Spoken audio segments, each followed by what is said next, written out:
kita nganter ke paket yang apa? Paket ganja misalnya. Fikih ini harus kamu ketahui dulu sehingga hukum turunannya, ingat Allah misalnya, ini bisa kena. Kita tidak boleh ingat Allah dalam keadaan maksiat yang enggak diridani Allah. Karena mau tidak mau fikih ini hukum dasar. Sholat pun bisa kena semprit. Misalnya kita sholat karena tugas, bukan karena lillahi ta'ala. Makanya dulu itu ada guyonan Mas Wahyu itu. Ada imam dari masjid besar di negara sebelah. Tidak perlu saya sebutkan negaranya. Itu cerita, imamnya itu digaji 100 juta per bulan. Datang ke Surabaya gitu. Muadzinnya itu digaji 75 juta. Keren. Terus ngerti imam di Indonesia naik ontel, sudah watok naik ontel, nggak ada yang gaji. Musolanya jelek, terus ada jepit, ada dia kerasan di musola karena sering dimaki-maki istrinya, sudah. Jadi itikafnya itu ya sambil menghindar itu, bukan. Makanya banyak masjid Indonesia itu banyak yang itikaf itu, karena di rumah ada betah. Sudah diomelin, nggak ada AC-nya. Sekarang masjid banyak AC-nya kan. Kamar mandinya juga gitu, di rumah sama di masjid bagus. Di masjid. Makanya pengurus masjid yang daerah-daerah sini sering cerita ke kita, kudune ngising ning omah Gus mlayune mara masjid karena itu cerita. Indonesia itu negara yang enggak benar katanya. Imam dan muadzin tidak digaji. Dia cerita-cerita kebaikan negaranya dan buruknya negara kita. Lama-lama kiai itu mangkel. Kiai Indonesia itu kan cerdas-cerdas, meskipun jarang yang kaya tapi cerdas-cerdas. Dia muji negara. Lama kalahnya itu dibeginiin sama Kiai Indonesia. Makanya kamu sholat terus ya, takut potong gaji. Artinya kalau dia jadi imam karena digaji, efeknya adalah dia kalau bolos tuh takut nanti kan dipotong gaji. Lama-lama kalau sering bolos di PHK gitu. Artinya luar biasa Indonesia, imam tuh tidak ada yang gaji tapi semuanya sholat istiqomah. Berarti kita ini top. Datang ke masjid jadi imam tanpa ada yang gaji. Top mana? Top Indonesia. Semenjak itu si imam ini tidak pernah cerita kebaikan negaranya karena gaji imam. Indonesia dalam bernegara selalu begitu. Ketika kita tidak punya solusi transportasi, ada saja pihak-pihak swasta atau investor yang ingin menanamkan modal di investasi Grab dan sebagainya. Tapi saya tetap sebagai kiai mengingatkan status hukum fikihnya. Kenapa saya harus cerita itu? Karena fikih ini harus selesai dulu. Saya ulang lagi, fikih ini harus selesai dulu. Misalnya nganterin orang yang mau transaksi narkoba atau transaksi maksiat, tapi yang yakin. Kalau tidak yakin memang tidak haram. Tapi kalau yakin itu memang kamu tahu benar-benar iyalah kira-kira gitu. Supaya taat itu ada di semua kehidupan. Sehingga nanti Indonesia kalau semuanya begini kan, yang cari sarana maksiat itu bahkan sekedar transportasi aja susah karena semuanya tidak mau misalnya. Paket juga gitu, yang mau ngedarkan narkoba kesulitan karena semua yang jasa paket tidak mau gitu. Begitu seterusnya, sehingga negara ini kita bantu bahwa awal ketidakbaikan di semua negara itu pasti karena maksiat. Maksiat itu mengganggu. Orang geger sama istri ya karena maksiat. Terus banyak kecelakaan itu rata-rata kata Pak Polisi juga karena maksiat. Jadi orang overdosis atau dalam keadaan mabuk nyupir. Terbesar kecelakaan itu jarang karena ngantuk. Terbesar masih karena pengaruh apa? Narkoba. Pembunuhan juga sama. Orang Indonesia itu mudah sekali memaafkan temannya, tetangganya. Tapi kalau sudah efek dari narkoba, bunuh itu jadi mudah itu jadi. Nah, Anda juga harus fair, jangan. Tapi yang penting saya profesional nganter, gitu. Nggak mau tahu dia latar. Meskipun kita tidak boleh neliti orang ya, nggak boleh tajasus, nggak boleh neliti ini. Tapi yang jelas kamu tahu, yang jelas kamu tahu ya harus dihindari karena memang di semua profesi pekerjaan tuh. Utamanya kata Rasulullah SAW itu memperhatikan halal haramnya.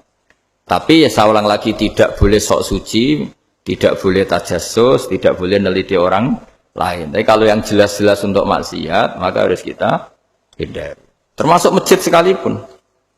Dulu zaman Nabi itu ada masjid namanya Masjid Dirar untuk memecah konsentrasi sahabat. Sahabat itu begitu mencintai Nabi, mencintai Rasulullah. Ada orang kafir pinter, orang munafik pinter. Ini Muhammad harus ditandingi. Cara nandingi Muhammad jangan pakai dangdutan, jangan pakai bar, tapi pakai masjid. Karena ini suasananya kesannya bagus. Dibikin masjid tandingan supaya orang tidak ke Muhammad semua, tapi ke masjid ini. Ini pikirannya orang munafik. Artinya jangan kira terus masjid bebas hukum, ya enggak juga. Masjid juga bisa kena semprit karena ini mendirikannya untuk bikin apa? Tandingan, untuk bikin masjid diror, kalau istilahnya Quran masjid diror. Semua sarana kebaikan juga gitu. Yayasan yatim piatu juga kena hukum, pondok juga kena hukum, semuanya kena hukum. Ada orang ingin jadi kiai padahal tidak pernah ngaji, terus bikin pondok. Akhirnya dia dipanggil Pak Yai, anaknya dipanggil Gus, padahal najis saja tidak tahu. Itu kan kasihan umat, akhirnya ada penyelewengan. Jadi semuanya kena hukum. Jadi Anda jangan tersinggung ketika saya cerita fikih untuk para teman-teman yang di Grab, karena memang semuanya kena hukum, bukan? Mesra dengan istri juga kena hukum. Orang terlalu mesra dengan istrinya pasti ibunya terlantar, karena menuruti bojo ya nuruti ibuke gitu. Kalau nuruti ibu istrinya yang terlantar, yang loyal sama teman ya istrinya terlantar, yang takut istri temannya terlantar. Jadi itu semuanya kena hukum tanpa terkecuali. Nah, saya cerita sedikit tentang sholat karena orang-orang Grab ini banyak yang sholat, kemudian harus cepat-cepat. Dulu ketika sahabat punya imam yang lama sekali kalau sholat, sehingga si sahabat yang satu yang petani ini mufarokoh itu memisahkan diri, kemudian imamnya diselip. Itu boleh memang dalam fikih. Kamu niat mufarokoh dulu. Mufarokoh itu niat bahwa kamu memutus hubungan dengan imam, kemudian meneruskan sholat sendiri. Singkat cerita dua orang ini berdebat, Mu'ad sama Ar-Ra'i yang penggembala ini. Kamu munafik, sholat kok meninggalkan imam.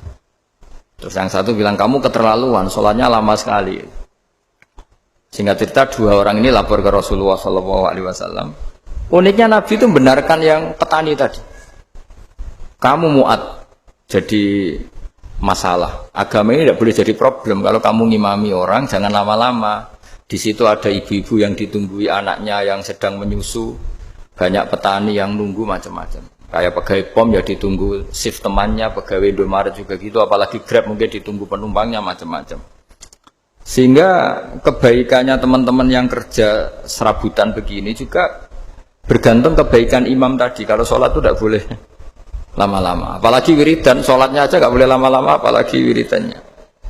Nah, kadang-kadang orang ngira kebaikan itu nggak ada sempritnya, ada juga. Sholat itu ya disemprit sama Nabi. Kalau terlalu lama juga disalahkan, karena nanti agama ini menjadi apa? Problem, menjadi problematika. Nah, termasuk kebaikan kita ketika membolehkan ya atau mentoleransi atau mendukung pekerjaan mulai Grab dan lain-lain adalah agama ini rahmatan lil alamin. Dulu ada seorang sahabat tanya, ya Rasulullah, boleh enggak kita ngegeng di perapatan gitu? Kata Nabi, ya jangan kalau bisa, tapi kita harus natahaddas, namanya itu tempat kita jagungan di perapatan, di tempat-tempat umum lagi, di halte, terus kata Nabi, nggak apa-apa, tapi fa'atut thoriq haqqaha, kamu harus memberikan hak jalan itu. Apa hak jalan itu? Satu, kamu amar ma'ruf, kalau bisa ya nahi mungkar, kemudian bikin suasana orang lainnya menjadi aman. Nah ini yang catatan. Kalau hitung saja, yang ikut Grab itu berapa ribu? Nah, ini tuh energi besar kalau di atas 100 ribu. Hitung ya teman-teman di Grab, 100.000.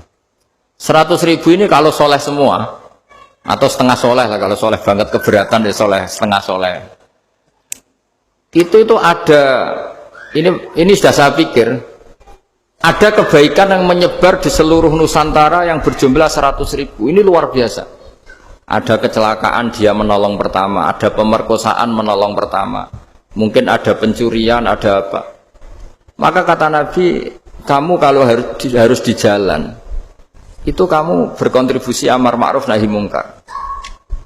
Saya sering ke Jogja, karena saya mulai 98 di Jogja. Ya sering di terminal malam-malam. Saya ketika kecil itu sering diceritain orang nggak berani ke terminal ini banyak preman, nggak boleh ke terminal ini karena banyak preman. Ya mulai dari Sumatera, Jawa, hampir seluruh Indonesia. Kalau jam sekian sampai sekian sudah nggak berani karena banyak apa? Preman. Itu uniknya, preman-preman itu selain dulu ditangani tentara dan polisi, itu urusan negara ya kali itu, dan kita ngapresiasi. Itu hilangnya yang permanen itu bukan saja ditangani ABRI dan polisi, TNI dan polisi, tapi ditangani kultur. Banyak mulai orang soleh, santri dagangan di situ, ada ojek mangkal di situ, supir taksi mangkal di situ. Terus di sini orang-orang soleh yang menghalau ketika ada perempuan digoda atau perempuan dicopet atau apa. Terus lama-lama jadi kultur bahwa kebaikan ini dominan. Setelah kebaikan dominan ini otomatis menyingkir sedikit demi sedikit. Jadi selain negara ini harus melakukan sesuatu yang seharusnya, yaitu menjaga masyarakat dari kriminalitas, sebetulnya yang paling awet dan paling mudah dilakukan itu tadi, kebaikan harus menjadi kultur bersama. Sehingga kalau terminal kemudian ada mbak-mbak jilbaban yang dagang, terus pak-paknya soleh, ada musola yang hidup, ojeknya juga gitu, terus supir taksinya. Lalu kebaikan ini menjadi nilai bersama. Saking jadi nilai bersama, ibu-ibu yang takut atas dirinya, nggak ngojek kecuali pak ini karena terkenal amanah, nggak naksi kecuali pak ini karena terkenal amanah. Dan kita Indonesia itu ingin seperti itu, sehingga amanah ini menjadi nilai bersama dan otomatis menjadi keamanan bersama. Orang Jawa itu tego nitipno anake karena dijamin aman, tego nitipkan istrinya juga karena dijamin aman. Nah kalau kebaikan ini juga menjadi satu nilai jual dan kita bisa mengawal secara serius, itu alhamdulillah betul. Nah dimulai dari mana? Satu, mental kita takwa. Kedua, sistem sosial, bahwa kita terkoneksi oleh indukan ya, juga terkoneksi oleh kepolisian. Maksudnya karena kita terdaftar, kalau ada anak hilang kan tinggal ini yang bawa wahyu. Jadi saya mohon, semohon-mohonnya, kebaikan ini harus jadi nilai bersama. Setelah terminal itu banyak orang baik, otomatis yang ini tuh menyingkir. Akhirnya apa? Nanti yang bos-bosnya toko itu ya hanya nitipkan sama orang soleh. Yang mau nge-grab juga hanya titip sama yang soleh. Begitu seterusnya. Sehingga jadi siklus kebaikan yang bersama. Nah ini yang dimaksud Quran, wa'tamiru bainakum bima'ruf. Iktimar itu namanya urusan bersama. Ya saya ulang lagi ya. Jadi orang Arab kalau bilang iktimar itu urusan bersama. Sehingga bahasa Arabnya konferensi besar itu kalau di NU disebut apa? Muktamar. Muktamar itu menjadikan urusan publik dirembuk, itu namanya apa? Muktamar. Nah di antara kebaikan yang diinginkan Islam itu wa'tamiru bainakum bima'ruf.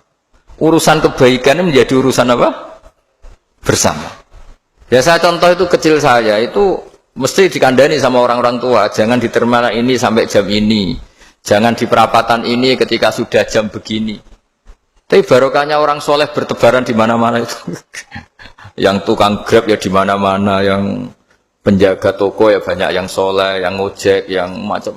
Sehingga di terminal itu nyari tempat sholat ya gampang, cari tempat duduk ya gampang, nyari orang amanah ya gampang. Bahkan lama-lama yang nggak amanah ini nggak laku. Dan ini yang kita inginkan. Dan ketika nggak laku, akhirnya dia kalau ingin laku harus amanah. Atau ingin laku harus tobat. Nah agama ini urusan bersama, sehingga Allah mengistilahkan wa'tamiru bainakum bima'ruf. Jadikan kebaikan ini urusan bersama. Sehingga karena ini urusan bersama, ketika kita jadi kiai juga harus, kalau misalnya tadi ada Gojek kok makmum, atau Grab kok makmum, atau supir bis kok makmum, kiainya harus cepat sholatnya. Jangan baca surat Baqarah, nanti domel-domelin apa penumpangnya. Begitu juga ibu-ibu menyempatkan jamaah, waktunya tidak lama, di rumah sudah ditunggu anaknya yang masih menyusu. Makanya Nabi ngendikan idza amma ahadukum as-sholata falyukhaffif. Kalau kamu jadi imam, sholatnya harus relatif cepat. Fa inna fihim ad-dhaif badal hajat. Di antara makmum itu yang banyak punya urusan. Selain ada yang lemah, ada yang punya banyak urusan.